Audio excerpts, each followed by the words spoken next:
Political ایک جو وہ ہوتی ہے چیز، اس سے ہٹ ایک کر ہی سیاسی آزاد جماعت ہے کشمیر جس کا اور پاکستان کے اندر آزاد کشمیر پاکستان میں لوگوں کو اتنا ایک یعنی انہوں نے ایک پروو کر دیا ہے کہ وہ اتنی کریڈیبلٹی ہے ان کے اندر، ان کے لوگوں میں صلاحیت ہے، ان کے ادارے ان کے اتنے اچھے ہیں کہ لوگ اعتماد کرتے ہیں ان کے اوپر، اپنے بچوں کو وہاں پڑھاتے ہیں، ان سے اور ریلیف کی چیزیں کرتے ہیں سارے. لیکن پولیٹیکل نقطہ نظر سے میں سمجھتا ہوں کہ جماعت اسلامی کو ابھی تک اس طرح کی وہ نہیں ہو سکی، جو ایک افسوسناک طرز عمل ہے. آزاد کشمیر کی جماعت اسلامی جو ہے وہ صرف آزاد کشمیر نہیں، گلگت بلتستان کی ایک پورا ایک واحد سیاسی، میں سمجھتا ہوں کہ سیاسی پارٹی ہے جس نے اپنے تنظیمی نیٹ ورک کے ذریعے آزاد کشمیر اور جی بی کو ایک اس میں رکھا ہوا ہے، ایک تنظیم میں رکھا ہوا ہے. باقی آزاد کشمیر جی بی کی کوئی تنظیم شاید ایسی نہیں ہے. فرنٹ والوں نے کوئی جبنا ایک گروپ بنایا تھا اور اپنا ایک گروپ بنایا تھا جس میں جی بی اور آزاد کشمیر والے لوگ ضرور شامل تھے، لیکن وہ مختلف تنظیموں کا مجموعہ تھا. لیکن کوئی ایک سیاسی پارٹی ایسی نہیں تھی جس میں بیک وقت وہ یعنی کوئی ایک ہی تنظیم رن کرتی گلگت کو بھی. اور پھر یہ کہ پاکستان کی جماعت اسلامی سے آزاد کشمیر کی جماعت اسلامی کا سیٹ اپ بھی الگ ہے. وہ متنازع جو خطہ ہمارا ہے اس کے نقطہ اس کو مد نظر رکھ کر اس طرح کی پاکستان جماعت کی نہیں ہے، بالکل مداخلت بھی نہیں ہے. یہ تنظیمی مشورے تو ہوتے ہی ہیں، لیکن یعنی آزاد کشمیر کی جماعت اسلامی کو آپ پاکستان کی جماعت اسلامی کو کوئی شاخ نہیں قرار دے سکتے، تنظیمی لحاظ سے نہیں قرار دے سکتے. تو آزاد کشمیر میں سمجھتا ہوں کہ جماعت اسلامی نے ایک بڑی زبردست ایک ایجوکیشن سیکٹر میں کام کیا ہے. ان کے سینکڑوں کے حساب سے تعلیمی ادارے ہیں، مساجد مزارت فاؤنڈیشن ان کا یہ کام کر رہا ہے، جو پانی کی جو قلت ہے، جو مساجد کے مسائل ہیں، جو اس طرح کی چیزیں اس پر کام کر رہا ہے. اور لوگوں نے بڑا ایک زلزلے میں بالخصوص آپ نے دیکھا ہوگا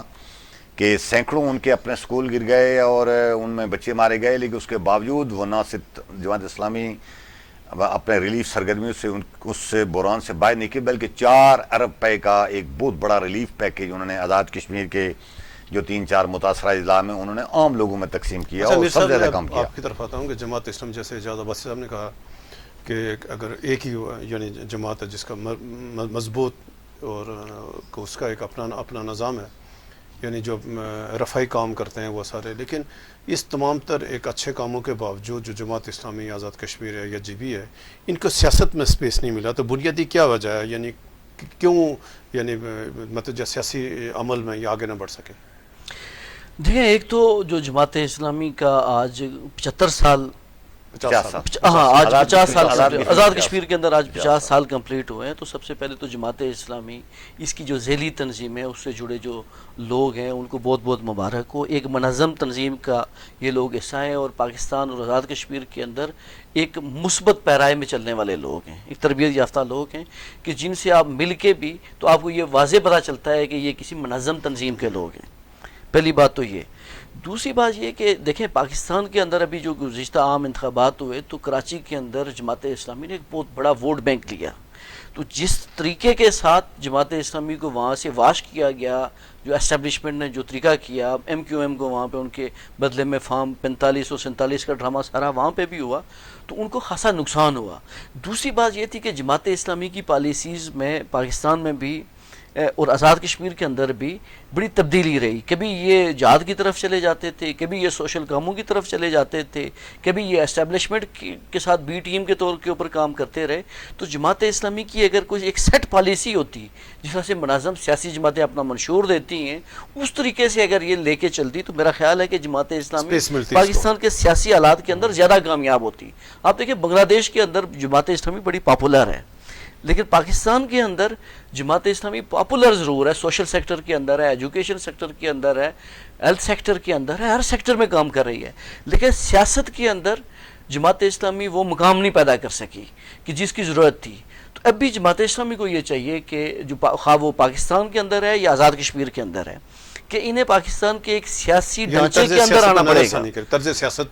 سیاست کے اندر آنا پڑے گا. انہیں یہ آئیں گے. دیکھیں، جماعت اسلامی کو پاکستان کے اندر موقع ملا خیبر پختونخوا میں جماعت اسلامی کے ساتھ مل کے حکومت کا، جماعت اسلامی کو موقع ملا جب متحدہ مجلس عمل کی حکومت تھی اس وقت بھی موقع ملا. لیکن یہ جن کے ساتھ ان کو موقع ملا تو یہ حکومت کے بعد زیادہ لمبے عرصے تک چل نہیں سکے. تو سیاست میں آپ نے دوسری جماعتوں کے ساتھ چلنا بھی ہوتا ہے لمبے ٹائم کے لیے. اگر ابھی ہم دیکھتے ہیں مرکز کے اندر بھی، تو جماعت اسلامی کی جو پالیسی ہے وہ بڑی کنفیوز سی نظر آتی ہے. پچھلے عرصے میں تو ہم یہ دیکھتے تھے کہ جماعت اسلامی کہیں پہ اتحاد میں ہے، کہیں پہ اپوزیشن میں ہے، کہیں پہ کہاں پہ کھڑی ہے. اب آزاد کشمیر میں نہیں پتا کہ جماعت اسلامی اس وقت حکومت کے ساتھ ہے، اپوزیشن میں ہے، کہاں پہ ہے، اس بات کا کوئی علم نہیں ہے. ان کے مختلف بیانات ہوتے ہیں، مختلف پالیسیاں چل رہی ہوتی ہیں. یعنی ان کے اسٹیبلشمنٹ کے اس چھتری سے باہر نکل کر عوام کے ساتھ کھڑا ہونا چاہیے. دیکھیں ایک تو جو ہے وہ انہیں عوام کے ساتھ کھڑا ہونا پڑے گا، اور جو عام عوامی جو ایشوز ہیں ان میں اپنے آپ کو لانا پڑے گا. جس طرح سے بلدیاتی الیکشن ہوئے تھے ایجگے کے اندر، تو جماعت اسلامی کو ایک منظم طریقے کے ساتھ ان بلدیاتی انتخابات میں آنے کا موقع تھا، لیکن وہ اس میں کامیاب نہیں ہو سکے. اب بھائی صاحب ابھی ہم آتے ہیں پاکستان کی سیاست پہ کہ سپریم کورٹ کے ایک تاریخی فیصلے کے بعد یعنی پاکستان کی جو سیاست ہے یہ اس میں اثر یعنی نئی صف بندی ہو رہی ہے. اور عمران خان صاحب کی کل یہ ایک مقدمے میں وہ بری ہو گئے، آج ان کو گرفتار کیا گیا. تو آپ کیا دیکھ رہے ہیں کہ پاکستان میں جو انتشار ہے، جو سیاست میں کشیدگی ہے، تلخی ہے، یہ اس میں یعنی کم ہونے کے بجائے اس میں کیوں یعنی شدت آ رہی ہے، اور کیا دیکھ رہے ہیں آپ سارے صورتحال؟ کفیل صاحب یہ جو جنوری میں الیکشن ہوئے تھے اس کے بعد جو طرز پاکستان ہے، 8 فروری، اس کے بعد پاکستان میں جو طرز عمل اپنایا ہے ہماری ریاست نے، ریاستی اداروں نے، ایک بہت بڑی سیاسی پارٹی، جس سیاسی پارٹی کو آپ نے انتخابی نشان چھین لیا، اور لوگوں نے تلاش کر کے ڈھونڈ کر کے اس کے لوگوں کو ووٹ دیا، اور ووٹ بھی اتنے بڑے مارجن کے ساتھ دیا کہ ایک طرف اگر 20,000 ووٹ تھا تو دوسری طرف 1,20,000 ووٹ. پھر آپ نے جس طرح آروز سے ان کے رزلٹ چینج کروائے، اس کے لیڈر کے خلاف جھوٹے موٹے مقدمات کر کے ان کو جیلوں میں بند کیا، تو میں نہیں سمجھتا کہ ظاہر ہے اس طرح پاکستان کے اندر استحکام آئے گا. اب کل کی مثال لے لیں نا جی، ساری قوم بالکل اس کو پتہ تھا کہ جھوٹا مقدمہ ہے، عدت کا مقدمہ، یہ کیا ہے، مذاق ہے. لوگ تو کرپشن کے ماضی میں مقدمات بنتے رہے ہیں، کوئی پیسے کھا گیا، کوئی دولت لوٹ لی، کسی نے قبضہ گروپ کر لیا، وہ تو کیس ان کو ملے نہیں ہیں، اس لیے کمزور کیس. اور سارے لوگ بالکل ان کو پہلے سے پتہ تھا کہ یہ کیس ہی کوئی نہیں ہے، عدالت کے خلاف فیصلے دے دی. عدالت نے فیصلہ خلاف دیا اور پھر ایک اور جھوٹا کیس بنا دیا سارا، کوئی 2-3 کیسوں میں، اور آج ریمانڈ کاٹ کر 8 دنوں کے لیے پھر عمران خان کے خلاف بھی. میں یہ سمجھتا ہوں کہ سیاسی استحکام جب تک پاکستان میں تبھی آ سکتا ہے جب تک حکومت، جس کی زیادہ ذمہ داری بنتی ہے، ریاستی ادارے اس کے ہاتھ میں ہوتے ہیں، وہ تھوڑا کشادہ دلی کا مظاہرہ نہیں کرے گی، دیکھیں نا. اب آپ اختیارات ظاہر ہے وہ قوم کو، ملک کو اور سسٹم کو آگے لے جانے کے بجائے مخالفین کو دبانے کے لیے آپ استعمال کریں، تو پھر تو استحکام وہ تو اس طرح کا چانس نہیں ہے. اب دیکھیں نا، یہ جو سپریم کورٹ کا فیصلہ دیا، چاہیے تو یہ تھا کہ حکومت، سیاسی پارٹیاں سارے، جن کو خود پتہ ہے کہ ہم نے خراج کے طور پر دوسروں کی سیٹیں لینے کی کوشش کی تھی اور مفت میں الیکشن کمیشن اور ہائی کورٹ کے فیصلے کی وجہ سے انہیں مل گئی تھی، اور انہیں پتہ تھا یہ ہماری ہے ہی نہیں اور الٹیمیٹلی ہم سے جائیں گی، ان کو قبول کرنے کے بجائے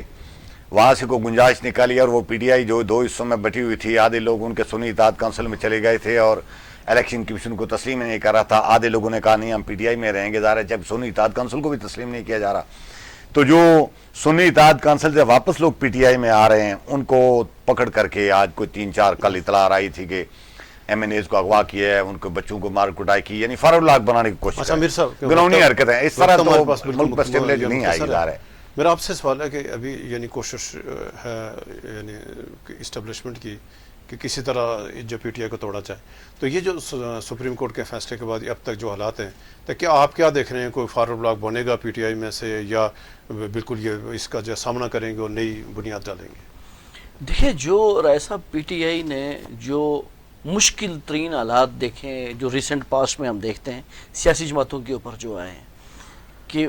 آپ انتخابات سے دیکھیں کہ لوگ جو امیدوار بننے کے لیے اپنے کاغذات نامزدگی جمع کرانا چاہ رہے تھے، ان کو اٹھا کے لے جایا جاتا تھا، کاغذ نہیں جمع کرانے دیتے تھے، مقدمے بنا دیتے تھے. اس سے لے کے تو جو جبر ہو سکتا تھا تو وہ کیا گیا، لیکن سپریم کورٹ کے فیصلے تک جو پوری ایک ایکسرسائز تھی وہ ساری کر کے دیکھ لی گئی ہے. دیکھیں جو لوگ اس وقت پی ٹی آئی نے جن لوگوں کو ٹکٹ دیا تھا وہ کون لوگ تھے، وہ کوئی نامور لوگ نہیں تھے. ان میں سے کوئی 95% جو لوگ تھے وہ عام لوگ تھے، وہ وکیل تھے، عام لوگ تھے، جو سی کلاس کے لوگ تھے، ایک عام لوگ تھے. ان کو اٹھا کے تو انہوں نے ٹکٹ دے دیے، باقی لوگوں کو تو اٹھا کے کوئی پارٹیاں چھوڑوا دی، پریس کانفرنسز کروا دی. تو میرا نہیں خیال کہ اب ان لوگوں میں سے کسی کو بڑا کوئی آپ دڑا بنا سکتے ہیں. ہاں یہ شیر افضل مروت جیسا یا کوئی انڈیویجولز کوئی 1 2 3 4 لوگ جو ہوں تو ان کو شاید کہیں پہ اوپر نیچے کیا جا سکتا ہے، لیکن دوسری طرف ہم دیکھتے ہیں کہ ملک کے اندر جس طرح سے ایک بہت بڑی موومنٹ جو چل رہی ہے عمران خان کے حق میں، وہ پبلکلی جتنی سپورٹ ہے، ادارہ جاتی جو ان کے ساتھ ایک ہمدردی کی جا رہی ہے ہر جگہ کے اوپر، تو یہ ایسا ہو نہیں سکتا ہے کہ آپ اس کو بالکل ہی کنارہ کش کر دیں۔ میرا خیال ہے کہ اب کچھ ٹائم سے ایسا فیل ہو بھی رہا ہے کہ اسٹیبلشمنٹ اپنے آپ کو تھوڑا سا پیچھے ہٹانے کی کوشش کر رہی ہے، لیکن جس حد تک سسٹم گیا ہوا تھا نظام، تو وہاں سے ریورس کرنا بھی بڑا مشکل تھا۔ آپ کا کہنا ہے یہ پی ٹی آئی کے اندر فارورڈ بلاک مطلب جب بننے کوئی امکان نہیں؟ مجھے نہیں لگتا کہ جس طرح سے پی ٹی آئی کے اندر، چونکہ P T I Imran Khan ہے، اگر عمران خان سے جن لوگوں نے اختلاف کیا وہ لوگ کہاں پہ گئے؟ جو لوگ ایک استحکام پاکستان پارٹی بنائی گئی تھی، وہ پارٹی کدھر ہے؟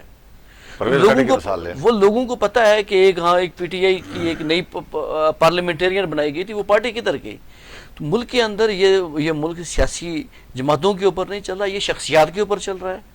تو جو لوگ عمران خان کو اس کی پارٹی میں سے چھوڑ کے جائیں گے، انہیں اپنے انجام کا پتہ ہے کہ وہ کدھر جائیں گے۔ تو مجھے نہیں لگتا کہ فارورڈ بلاک بنانے کی جو کوشش ہے وہ کوئی زیادہ کامیاب ہوگی۔ ہاں یہ پاسبل ہے کہ یہ خالی کوئی اسٹیبلشمنٹ کا رول نہیں ہے، یہاں پہ وہ جو سیاسی جماعتیں جو مستفید ہوئیں، جن کو حکومت دی گئی، جن کو فارم 47 کے تحت حکومتیں دی گئی، جن کو ایک جعلی مینڈیٹ دیا گیا، تو ان کی یہ ضرور کوشش ہے کہ ہم کسی نہ کسی طور کے اوپر فارورڈ بلاک میں لالچ دیں تو اس چیز کو رکوایا جائے۔ بہت شکریہ میر صاحب، آپ کا بھائی صاحب شکریہ۔ ناظرین، اس وقت جو پاکستان سنگین ایک معاشی بحران سے ہے، اور پاکستان کا معاشی بحران اگر گزشتہ 3 دہائیوں سے اگر آپ اس کا جائزہ لیں، اس کی جو بنیادی وجہ ہے جو معاشی بحران ہے پاکستان، یہ سیاسی عدم استحکام۔ تو پاکستان گزشتہ 30 سالوں سے بدترین جو سیاسی عدم استحکام سے دوچار ہے، اس کی جب تک یہ مسئلہ حل نہیں ہوگا، اب یہ ریاستی اداروں کی ذمہ داری ہے، تمام سیاسی جماعتوں کی ذمہ داری ہے کہ پاکستان میں فوری طور پر جو استحکام کی طرف بڑھا جائے۔ جب تک سیاسی استحکام نہیں آئے گا، نہ تو معاشی استحکام آئے گا اور نہ ہی پاکستان آگے بڑھ سکتا ہے۔ تو لہٰذا ہماری گزارش یہی ہے کہ جتنا جو حکومت کی ذمہ داری ہے کہ جتنے بھی اسٹیک ہولڈر ہیں، سب کو اعتماد میں لے کر فیصلے کیے جائیں، سیاسی فیصلے کیے جائیں، اور جب آپ سیاسی فیصلوں کو مسلط کریں گے، ظاہر ہے اس کے پھر خطرناک نتائج ہیں۔ کل تک اجازت دیں، اللہ حافظ۔